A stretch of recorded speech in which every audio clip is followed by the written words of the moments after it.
Hi friends, പുതിയൊരു വീഡിയോയിലേക്ക് എല്ലാവർക്കും സ്വാഗതം. മഞ്ജു രാവിലെ ഉറക്കമുണർന്ന് നോക്കുന്ന സമയത്ത് ഗിരിയുടെ മുറിവുള്ള കയ്യിൽ തല വെച്ച് കിടക്കുന്നത് എന്ന് മഞ്ജു മനസ്സിലാക്കണം. അങ്ങനെ പെട്ടെന്ന് തന്നെ മഞ്ജു ഞെട്ടി നീക്കുകയാണ് കേട്ടോ. എന്നിട്ട് ഗിരിയെ തന്നെ നോക്കുന്നുണ്ട്. അപ്പോൾ ഗിരിയും ഉണർന്ന് കിടക്കുക തന്നെയായിരിക്കും കേട്ടോ, മഞ്ജുവിനെ തന്നെ നോക്കിയിട്ട്.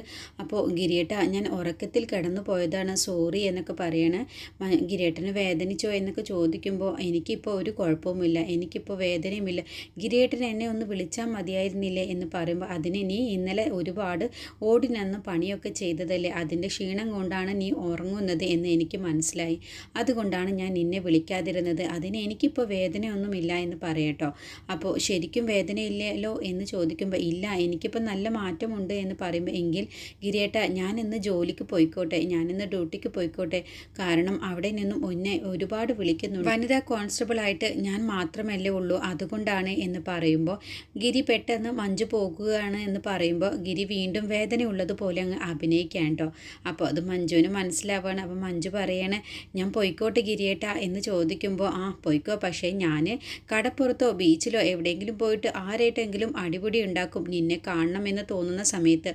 അപ്പോൾ ഒരു ഫോൺ കോൾ വരുന്ന സമയത്ത് നീ അവിടേക്ക് ഓടി വരണം, എന്നിട്ട് നമുക്ക് ബീച്ചിലൊക്കെ ഒന്ന് കറങ്ങി സ്റ്റേഷനിലേക്ക് പോയാൽ മതി എന്ന് പറയുമ്പോൾ മഞ്ജു അതങ്ങ് വിശ്വസിക്കാൻ കേട്ടോ.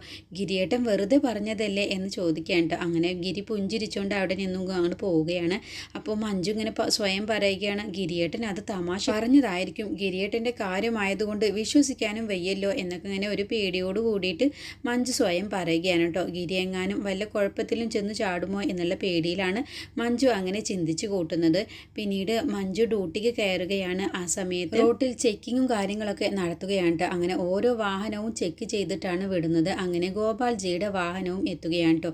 ഒരു ലോറി എത്തുകയാണ്, ടിപ്പർ ലോറി എത്തുകയാണ്. എന്നിട്ട് അത് ഗോപാൽജിയുടെ വാഹനമാണ് എന്ന് പറയുമ്പോൾ അരവിന്ദാക്ഷൻ പറയുന്നുണ്ട്, ആ ഗോപാൽജിയുടെ ആണ്, എങ്കിൽ പോയിക്കോളൂ എന്ന് പറയണം.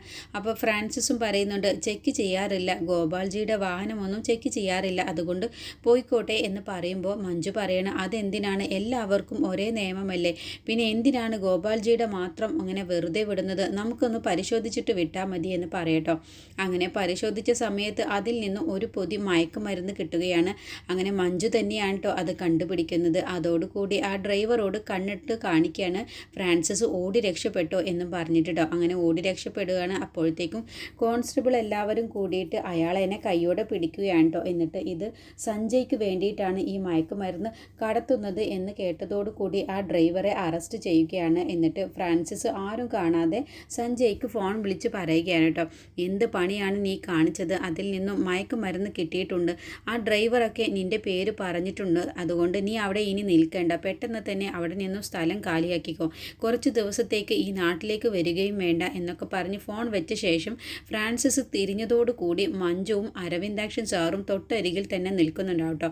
അങ്ങനെ അരവിന്ദാക്ഷൻ സാറ് പറയാ, ചെയ്യുന്ന ജോലിക്ക് ഒരു ആത്മാർത്ഥതയും ഇല്ലല്ലോടാ നിനക്ക് എന്ന് പറഞ്ഞ് കവൾ അടിച്ചു പൊട്ടിക്കുകയാണ്. അങ്ങനെ മഞ്ജു പറയുന്നുണ്ട്, നമ്മളെ ജോലിയെക്കുറിച്ചൊന്നും ഓർക്കേണ്ട, പക്ഷേ ഇനി വരുന്ന പുതുതലമുറയെക്കുറിച്ചെങ്കിലും ഓർക്കാൻ വരുന്നില്ല, അതും മയക്കുമരുന്നാണ്, അതിന് കൂട്ടു നിൽക്കാൻ പാടുണ്ടായിരുന്നില്ല സാറേ എന്ന് മഞ്ജുവും കൂടി പറയാൻ കേട്ടോ.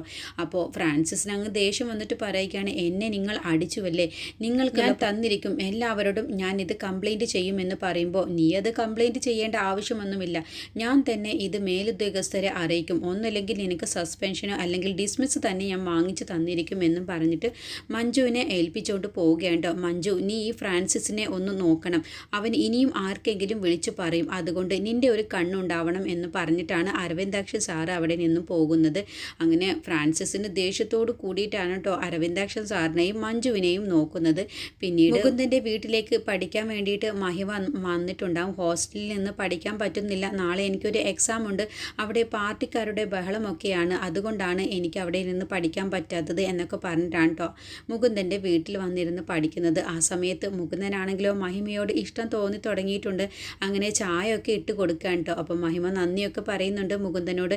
എന്നിട്ട് മഹിമയോട് സംസാരിക്കുന്നതിൻ്റെ ഇടയിൽ, എനിക്കും പഠിക്കാൻ ഒരുപാടുണ്ട്, നീ നന്നായിട്ട് തന്നെ പഠിച്ചോ, നിനക്ക് വേണ്ടിയിട്ടുള്ള എല്ലാ സപ്പോർട്ടുകളും ഞാൻ ചെയ്തു തരും എന്നൊക്കെ മഹിമയോട് മുകുന്ദൻ പറയുകയാണ്. അങ്ങനെ മുകുന്ദനും പഠിക്കാൻ വേണ്ടിയിട്ടുള്ള ബുക്ക് എടുക്കാനാണ് എന്നുള്ള പേരും പറഞ്ഞിട്ട് റൂമിലേക്ക് പോവുകയാണ് കേട്ടോ മുകുന്ദൻ. എന്നിട്ട് കുറച്ച് പൗഡറൊക്കെ എടുത്ത് പൂശുകയാണ്. എന്നിട്ട് മുടിയൊക്കെ ഒന്നുകൂടി നല്ലതുപോലെ ഏരുകയാണ് കേട്ടോ. അങ്ങനെ മഹിമ കാണാൻ വേണ്ടിയിട്ട് കുറച്ചുകൂടി സൗന്ദര്യം ഉണ്ടായിക്കോട്ടെ എന്നൊക്കെ കരുതിയിട്ടാണ് മുകുന്ദൻ മുകുന്ദൻ അങ്ങനെയൊക്കെ ചെയ്യുന്നത്. എന്നിട്ട് മഹിമയുടെ അടുത്ത് പോയിട്ട് തൊട്ടരികിൽ പോയിട്ട് തന്നെ ഇരിക്കുകയാണ്, പഠിക്കുകയാണ് എന്നുള്ള പേരും പറഞ്ഞിട്ടോ. അപ്പോൾ പെട്ടെന്ന് തന്നെ മഹിമ മുകുന്ദനെ ഇങ്ങനെ നോക്കുന്നുണ്ട്. ആ സമയത്ത് മുകുന്ദനോട് ചോദിക്കാൻ, അല്ല ഈ സമയം കൊണ്ട് പൗഡറൊക്കെ ഇട്ടോ വക്കീൽ എന്ന് ചോദിക്കുക. ഏയ് ഞാൻ പൗഡറൊന്നും ഇട്ടിട്ടില്ലല്ലോ. അതോ കിച്ചണിൽ പോയ സമയത്ത് എൻ്റെ കവളത്ത് കുറച്ച് മൈദപ്പൊടി ആയതായിരിക്കും എന്നും പറഞ്ഞിട്ട് വെറുതെ അങ്ങ് തുടച്ച് കളയുന്നത് പോലെയൊക്കെ കാണിക്കാൻ കേട്ടോ. അപ്പോൾ ഇതെല്ലാം തന്നെ മഹിമ ശ്രദ്ധിക്കുന്നുണ്ട് എന്നുള്ള കാര്യം മുകുന്ദന് മനസ്സിലാവുകയാണ്. അങ്ങനെ മഹിമ വീണ്ടും ഇരുന്ന് പഠിക്കുകയാണ് കേട്ടോ. ആ സമയത്തൊക്കെ വക്കീൽ ഇങ്ങനെ ഇടത്തെ കണ്ണ് വെച്ച് ഇങ്ങനെ മഹിമയെ തന്നെ നോക്കുന്നുണ്ട്. ആ സമയത്താണ് അവിടേക്ക് ഗിരി വരുന്നത്. അപ്പോൾ ഗിരി മഹിമയെ കാണുന്ന സമയത്തൊന്ന് ഞെട്ടിപ്പോവുകയും, എന്താ നീ ഇവിടെ എന്താ എന്ന് ചോദിക്കുമ്പോൾ, അതോ ഹോസ്റ്റലിൽ എനിക്ക് പഠിക്കാൻ കുറച്ച് അസൗകര്യമുള്ളത് കൊണ്ടാണ് ഞാൻ ഇവിടേക്ക് വന്നത്, എനിക്ക് നാളെ ഒരു എക്സാം ഉണ്ട് എന്ന് പറയണം. അപ്പോൾ മുകുന്ദനെ നോക്കി ഗിരി ഇങ്ങനെ ചെറുതായിട്ട് ആക്കിയ രീതിയിൽ ഇങ്ങനെ സംസാരിക്കുക, എന്താ ഇവിടെ പരിപാടി എന്നൊക്കെ ഇങ്ങനെ ആക്കണ്ട്. എന്ത് ഒന്നുമില്ല, അവളിവിടെ പഠിക്കാൻ വേണ്ടി വെറുതെ സംശയിക്കൊന്നും വേണ്ട എന്ന് വക്കീൽ ഇങ്ങനെ സ്വകാര്യത്തിൽ ഗിരിയോട് പറയുകയാണ് കേട്ടോ. അങ്ങനെ ഗിരി മഹിമ കേൾക്കാൻ വേണ്ടി ഉറക്കെ പറയുകയാണ്, ഇന്നലെ ഞങ്ങൾ ഓണം നന്നായിട്ട് തന്നെ ആഘോഷിച്ചു എന്ന് പറയുമ്പോൾ, ഞാൻ അറിഞ്ഞു ഓണം ആഘോഷിച്ചതൊക്കെ. ഇന്നലത്തെ ഓണം ശാലിനി ഗിരിയേട്ടൻ്റെ ഒപ്പം ഇരുന്നിട്ടായിരുന്നല്ലോ അല്ലേ എന്നങ്ങ് പറയുമ്പോൾ ഗിരിയുടെ മുഖം അങ്ങ് വാടുകയാണ് കേട്ടോ. ഞാൻ എല്ലാ കാര്യങ്ങളും അറിഞ്ഞിട്ടുണ്ട്, ശാലിനിയാണ് ഇന്നലത്തെ ഓണം കൊണ്ടുപോയത് എന്നുള്ളതൊക്കെ ഞാൻ അറിഞ്ഞു എന്ന് പറയട്ടോ. മഞ്ജു എല്ലാ കാര്യവും വിളിച്ചു പറഞ്ഞിട്ടുണ്ടാവുമല്ലേ എന്ന്. ചേച്ചി എന്നോട് ഒന്നും പറഞ്ഞിട്ടില്ല, ഇനി അവിടെ പോയി വെറുതെ പ്രശ്നമുണ്ടാക്കി, ചേച്ചിയൊന്നുമല്ല എന്നോട് പറഞ്ഞത് എന്ന് പറയുമ്പോൾ വക്കീൽ പറയണേ, ഞാനൊന്നും പറഞ്ഞിട്ടില്ലട്ടോ എന്ന് പറയുമ്പോൾ, എന്നോട് ഗൗരിയമ്മ പറഞ്ഞു എന്ന് മഹിമ അങ്ങ് പറയട്ടോ. നിനക്ക് വല്ല കംപ്ലൈൻറ്റും ഉണ്ടെങ്കിൽ അമ്മോട് പോയി പറഞ്ഞാളേ എന്ന് വക്കീൽ എളുപ്പത്തിൽ തന്നെ ഗിരിയോട് പറയുകയാണ്. ഈ സമയത്ത് സഞ്ജയ്ക്ക് ഫ്രാൻസിസ് വിളിച്ച് പറഞ്ഞതുകൊണ്ട് തന്നെ അവിടെ നിന്നും രക്ഷപ്പെടാൻ വേണ്ടി ശ്രമിക്കാൻ കേട്ടോ. ഡ്രസ്സൊക്കെ പാക്ക് ആക്കുകയാണ്. ആ സമയത്താണ് ചാച്ചു അവിടേക്ക് വരുന്നത്. എന്നിട്ട് എന്ത് പറ്റിയെന്ന് ചോദിക്കുമ്പോൾ, ചാച്ചു ഞാൻ കുറച്ച് ദിവസം ഇവിടെ ഉണ്ടാവില്ല, ആകെ പ്രശ്നമായി എന്ന് പറയുമ്പോൾ, എന്തുണ്ടായി എന്ന് ചോദിക്കുമ്പോൾ, ഇന്ന് ഗോഡൗണിലേക്ക് വരുന്ന വണ്ടിയിൽ കുറച്ച് മയക്കുമരുന്നുണ്ടായിരുന്നു, അത് പോലീസുകാർ പിടിച്ചു. അപ്പോൾ ആ ഡ്രൈവർ ആണെങ്കിൽ എൻ്റെ പേര് പറഞ്ഞു കൊടുക്കുകയും ചെയ്തു, അതുകൊണ്ട് എത്രയും പെട്ടെന്ന് എന്നെ അറസ്റ്റ് ചെയ്യാൻ വരുമെന്നൊക്കെയാണ് ഞാൻ കേട്ടത്. എങ്കിൽ നീ ഇനി ഒരു നിമിഷം പോലും ഇവിടെ നിൽക്കണ്ട, പെട്ടെന്ന് തന്നെ പോയിക്കോ എന്ന് പറയട്ടോ. അങ്ങനെ എന്തായാലും ഞാൻ ഗോപാൽജിയെ വിളിച്ചൊന്ന് പറയട്ടെ, ഏട്ടനാണെങ്കിലോ ഹോസ്പിറ്റലിലേക്ക് പോവാൻ ഒരുങ്ങി നിൽക്കുകയായിരിക്കും എന്ന് പറയുമ്പോൾ, എന്തായാലും നിൻ്റെ പേര് നീ തന്നെ കളഞ്ഞു കുളിച്ചു. ഏട്ടൻ്റെ കണ്ണിൽ ഇനിയെങ്കിലും ഏട്ടൻ വരുമ്പോഴത്തേന് ഒരു പക്വതയുള്ളവനാക്കാം എന്നാണ് ഞാൻ കരുതിയത്. ഇനിയിപ്പോൾ അതും നടന്നില്ല. ഇപ്പോഴും ഇനി എന്തിനും ഏതിനും ഗിരിയെ തന്നെയാണ് ഇനിയും ഏട്ടൻ വിശ്വസിക്കുകയുള്ളൂ എന്നൊക്കെ പറയട്ടോ. എന്തായാലും ഏട്ടൻ ഒരുപാട് കാലമായിട്ട് ചെയ്തു വന്നിരുന്ന പ്രവൃത്തിയായിരുന്നു, അതിപ്പോൾ നീ ആയിട്ട് കുളമാക്കിയില്ലേ, അതിപ്പോൾ പോലീസുകാരെ കൊണ്ട് പിടിപ്പിച്ചില്ലേ. ഏട്ടൻ എപ്പോഴും നിന്നോട് പറയാറുള്ളതാണ്, ഈ മയക്കുമരുന്ന് നടത്തുമ്പോൾ കുറച്ച് സൂക്ഷിക്കണം എന്നുള്ളത്, നിൻ്റെ എടുത്തുചാട്ടം കൊണ്ടാണ് ഇങ്ങനെയൊക്കെ സംഭവിച്ചത് എന്നൊക്കെ പറഞ്ഞ് ചാച്ചുവും കൂടി കുറ്റപ്പെടുത്താൻ കേട്ടോ. അപ്പോൾ അച്ഛനെ വിളിച്ച് പറയണ്ട എന്ന് സഞ്ജയ് പറയുമ്പോൾ, അത് വേണ്ട, ഗോപാൽജിക്കാണ് ഇനി എന്തെങ്കിലും ചെയ്യാൻ കഴിയുകയുള്ളൂ, ഗോപാൽജി എന്തായാലും ഗിരിയെ വിളിച്ച് പറഞ്ഞോളും, അപ്പോൾ ഗിരി നിന്നെ രക്ഷിക്കാനുള്ള ഏർപ്പാടുകളും ചെയ്തോളും, ഇപ്പോഴും ഗിരി തന്നെ സ്കോർ അടിച്ചു എന്നും പറഞ്ഞിട്ട് ചാച്ചു നേരെ ഗോപാൽജിക്ക് വിളിക്കാൻ കേട്ടോ. എന്നിട്ട് ഉണ്ടായ കാര്യങ്ങളൊക്കെ പറയണം. അങ്ങനെ ചാച്ചു അവിടെ നിന്നും ഫോണിൽ സംസാരിക്കാൻ വേണ്ടി, ഗോപാൽജിയുമായി സംസാരിക്കാൻ വേണ്ടി അവിടെ നിന്ന് മാറി നിൽക്കുമ്പോൾ സഞ്ജയ് മനസ്സിൽ കരുതുകയാണ്, എടാ ഗിരി, നിനക്കുള്ള പണി ഞാൻ വെച്ചിട്ടുണ്ട്, ഞാൻ എന്തായാലും ഇവിടെ നിന്ന് രക്ഷപ്പെടുന്ന സമയത്ത് നിൻ്റെ അനിയത്തി സ്വപ്നയും കൂട്ടിയിട്ടാണ് ഞാൻ പോവുകയുള്ളൂ, ഞാനും അവളും ഒരുമിച്ച് കഴിയും, നീ എന്നെ രക്ഷിക്കാൻ വേണ്ടിയിട്ടുള്ള നെട്ടോട്ടത്തിലാണെങ്കിൽ ഞാൻ നിൻ്റെ സന്തോഷിപ്പിച്ചു കൊണ്ടേയിരിക്കും, അങ്ങനെയാണ് ഞാൻ നിന്നോട് പ്രതികാരം ചെയ്യാൻ വേണ്ടി പോകുന്നത് എന്നൊക്കെ സഞ്ജയ് മനസ്സിൽ കരുതാൻ കേട്ടോ. എന്നിട്ട് നേരെ സ്വപ്നയ്ക്ക് വിളിക്കുകയാണ്, എത്രയും പെട്ടെന്ന് നീ എൻ്റെ വീട്ടിലേക്ക് വരണം, നിൻ്റെ ഫ്രണ്ട്സിൻ്റെ ഏതെങ്കിലും ഒരു കാർ എടുത്ത് വന്നാൽ മതി, ഞാൻ ചെറിയൊരു പ്രശ്നത്തിലാണ് എന്ന് പറയാം കേട്ടോ. അപ്പോൾ സ്വപ്ന ചോദിക്കുന്നത് എന്താണ് എന്ന് പറയുമ്പോൾ, അതൊക്കെ വിശദമായിട്ട് നേരിൽ കാണുമ്പോൾ പറയാം, നീ ഇപ്പോൾ എത്രയും പെട്ടെന്ന് ഇവിടേക്ക് വായോ എന്ന് പറഞ്ഞിട്ട് ഫോൺ വെക്കുകയാണ്. അങ്ങനെ സഞ്ജയ് സ്വപ്നയും കൂട്ടിയിട്ട് പോകാൻ വേണ്ടിയിട്ടുള്ള പരിപാടിയാണ് കേട്ടോ.